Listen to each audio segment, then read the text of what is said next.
මේ තියෙන කුස්කොළ පොත්. මේ වගේ ඒක මේ අවුරුදු 200ක් පැරණි කුස්කොළ පොත්. ඒක මගේ පරම්පරාවෙන් එන දායාද තමයි මේ. මොකද හැමෝම එක මිම්මෙන් මනින්න හොඳ නැහැ. යම් දෙයක් කරගන්න ඕන ඒක හරියාකාරව තැනකට ඇවිල්ලා කරන්න.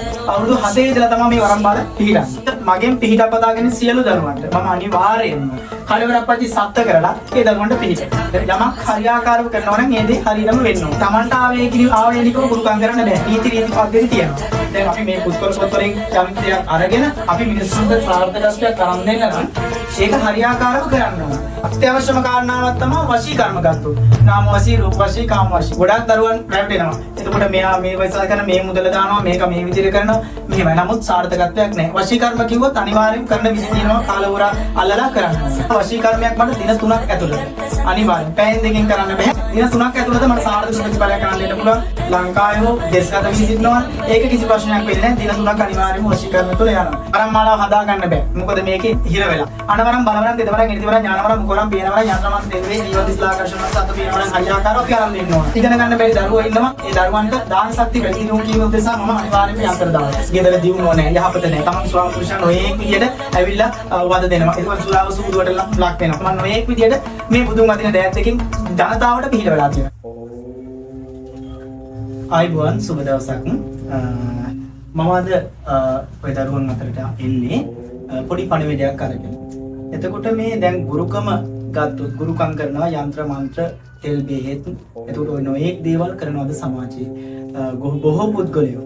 ඉතින් මේ පුද්ගලයන් අතර දැන් බොහෝ දුරට මේක හැල්ලුවට ලක් වෙලා. මේක දැන් ව්‍යාපාරයක් බවට පත් වෙලා මේ ගුරුකම. ඇත්ත වශයෙන්ම කියනවා නම් මේ ගුරුකම කියන්නේ අපි ඉපදෙනකොට අරන් ආපු දෙයක් නෙවෙයි. මොකද මේ ගුරුකම තුලින් නොඑක් දේවල් කරන්න පුළුවන්. අපේ මුතුන් මිත්තන් 100 ඒ කාලේ පැවතින දෙයක් නෙමේක. ඉතින් ඒ නිසා මම කියන්නේ මේක හරියාකාරව කරන්න ඕන. මේ තියෙන පුස්කොළ පොත්. මේ වගේ ඒක මේ අවුරුදු 200ක් පැරණි පුස්කොළ පොත්. එතකොට මගේ පරම්පරාවෙන් එන දායාද තමයි මේ. ඉතින් ඒ නිසා ගුරුකමක් යමක් කමක් කරනවා නම් හොදට බලන්න ඕනේ, හොයන්න ඕනේ. මොකද මේ පුද්ගලයාට මේක කරන්න පුළුවන්ද කියලා. රැවටිලා ඇඳිලා. මොකද හැමෝම එක මිම්මෙන් මනින්න හොඳ නැහැ. මොකද ඒ නිසා මම කියන්නේ යම් දෙයක් කරගන්න ඕන ඒක හරියාකාරව තැනකට ඇවිල්ලා කරන්න. මම මුන්නේශ්වරන් අලිවියේ පොඩ්ඩරත්න විල්‍යා ගුරුනාන්සේ. මගේ දේවස්ථානෙට නොයේ දුක කියාගෙන, කරදර කම්පට්ලු කියාගෙන පැමිණෙනවා. ඉතින් ඒ එන අතර ඒ සියලුම දරුවන්ට මම නම් මේ ජීවමාන සෙනවිරත්න මුල් කඩවරප්පච්චි මට කුඩා කාල අවදියේ පටන් අවුරුදු 7 ඉඳලා තමයි මේ වරම්බාල පිහිටන්නේ. ඉතින් මේ වරම්මාලය තුල මගෙන් පිහිටක් පදාගෙන සියලු දරුවන්ට මම අනිවාර්යයෙන්ම කඩවරප්පච්චි සත්‍ය කරලා ඒ දරුවන්ට පිහිට වෙනවා. එතකොට මට අවශ්‍ය කරන්නේ මොකද මම මේ අවශ්‍ය කරන දේවල් වලට කරන විදි තියෙනවා, කාල හෝරා කාලිනන්තර තියෙනවා.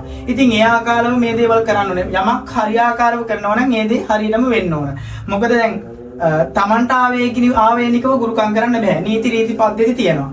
දැන් අපි මේ පුස්කොළ පොත් වලින් යම් දෙයක් අරගෙන අපි මිනිස්සුන්ට සාර්ථකත්වයක් අරන් දෙන්න නම් ඒක හරියාකාරව කරන්න ඕන. අත්‍යවශ්‍යම කාරණාවක් තමයි වශී කර්ම ගත්තොත්.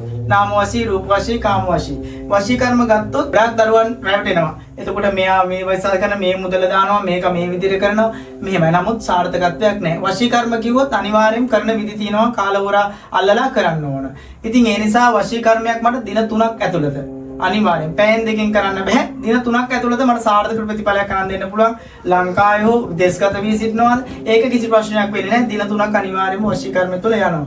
ඒ වගේම මේ වරම්මාලාවක් ගැන කිව්වොත් දැන් ඔය විදිහට මේ සමාජයේ ලංකාවේ මේ ඉන්නවා මට එනවා වරම්මාලාව හදා ගන්න බෑ. මොකද මේකේ හිර වෙලා.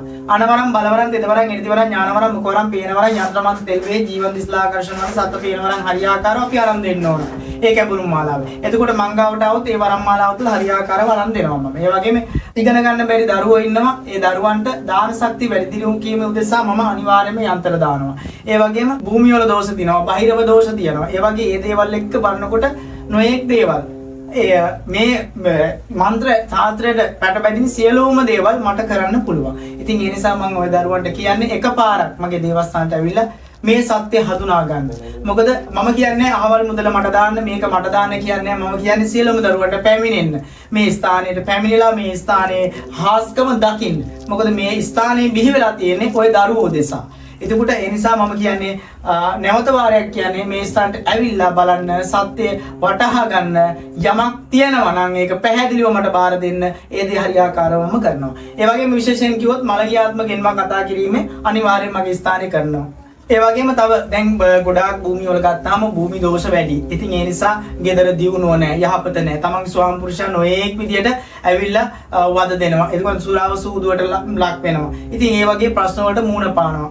ඉතින් ඒ වගේ ගත්තොත් ඒ වගේ දරුවෝ මංගාවට එන්න කියලා මම කියනවා. අනිවාර්යයෙන්ම භූමියක තියෙන පරාර්ශය බලලා ඒ තියෙන දෝෂාන්ධකාර අයින් කරලා ඒවා අයින් කරලා මේ දරුවන්ට යහපතක් කරන් දෙන්න පුළුවන්. මොකද මම නොයේක් විදියට මේ බුදුන් අදින දෑත් දෙකකින් ජනතාවට පිහිට වෙලා තියෙනවා. ඉතින් ඒ නිසා ඔයාලටත් මම කියන්නේ ඇවිල්ලා බලන්න. මොකද මේකට ලක්ෂ ගණන් යන්නේ නැහැ. ඇවිල්ලා බලන්න. මේ අවශ්‍ය කරන බඩු බහඬ ආදී වලට යන මුදල් ටිකක් හෝ යම්කිසි ඒ පූජා බහන් ටික හරි ඔය දරුවන් හොයාගන්න. ඒ දේ හරියාකාරව මම කරලා දෙනවා. මේවට ලක්ෂ ගණන් යන්නේ නැහැ. ඒ වගේම දියුණු වීම උදෙසාද යන්ත්‍ර මාගාව තියෙනවා විශේෂ ප්‍රබල යන්ත්‍රයක්. ඒ දියුණුව සම්බන්ධව මම මේක හරියාකාරව දානවා. දින 21ක් ඇතුළත ඒ දරුවන්ට මොන යම් හේතු මත හරි දියුණුවක් අනිවාර්යයෙන්ම සාර්ථකත්වයක් ලැබෙනවා. එතකොට යම්කිසි දෙයක් කරනවා නම් ඒ දේ හරියාකාරව කරන පුද්ගලයෙක් කියන එක අනිවාර්යෙන් ඔයාලා සනාථ කරගන්න. කෝල් එකක් අරගෙන බලන්න මේ මෙතුමා හොඳයිද, මේක මෙතුමාට යම් දෙයක් කරන්න පුළුවන්ද කියන දේ අනිවාර්යෙන් තහවුරු කරගන්න. එතකොට ඒ වගේම ඔය ෆෝන් එකෙන් කතා කරලා ඔය account වලට සල්ලි දාන්න යන්න එපා. මොකද online ගුරුකම් කරන්න යන්න එපා. එතකොට Tamanට තමන්ම වරද්ද ගන්නවා. ඉතින් ඒ නිසා මම කියන්නේ මගේ ළඟට එන්න. මොකද මම යම් දෙයක් කරනවා නම් ඒක හරියාකාරව කරනවා. ඒක මම සත්‍ය කරනවා. මොකද මම කවදාකවත් ඔය දරුවන්ගේ දහඩිය මානසින් හරි හම්බ කරන මුදලකට අසාධාරණයක් කරන්නේ නැහැ. මොකද අපි මැරෙන පුද්ගලයෝ. ඉතින් ඒ නිසා අපි යන තැනකට හරියාකාරව දෙයක් කරගන්න ඕනේ. ඒ නිසා මම කියන්නේ යමක් කරගන්නවා නම් හරියාකාරව තැනකට එන්න. එහෙනම් තෙරුවන් සරණයි.